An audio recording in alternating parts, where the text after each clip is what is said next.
মমতা বন্দ্যোপাধ্যায় শুধু চাকরি দেওয়ার কথা বলেন, চাকরি দেন না। ব্যারাকপুরে মুখ্যমন্ত্রীকে কটাক্ষ করে বললেন অর্জুন সিং। হ্যাঁ, দিয়েছেন তো উনি, অত লোকে চাকরি দিয়েছেন পয়সা নিয়ে। এই লোকটা চাকরি নিয়ে এখন কোর্ট এদের ফেরত করতে বলছে। অত লোকে পয়সা নিয়ে চাকরি দিয়েছেন 9 লাখ টাকা করে। রাজ্যের মুখ্যমন্ত্রী তথা তৃণমূল কংগ্রেস সুপ্রিমো মমতা বন্দ্যোপাধ্যায় মঙ্গলবার দলীয় কর্মসূচিতে যোগদান করে দাবি করেছিলেন বিজেপি মানুষের চাকরি কেড়ে নেয়, কিন্তু তৃণমূল মানুষকে চাকরি দেয়।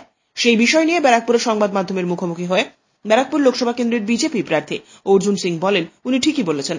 কারোর থেকে 9 লাখ, কারোর থেকে 10 লাখ, কারোর থেকে 15 লাখ টাকা নিয়ে চাকরি বিক্রি করেছেন। নির্বাচন এলে শুধু চাকরি দেওয়ার কথা বলেন উনি, কিন্তু প্রকৃতপক্ষে চাকরি দেন না।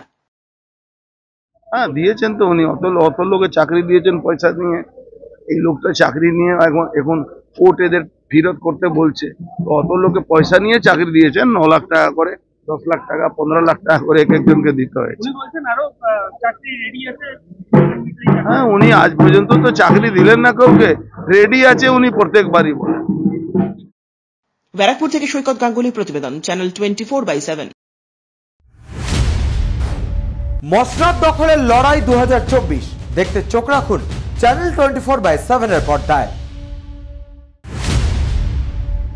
সিংহাসনের মহাসংগ্রাম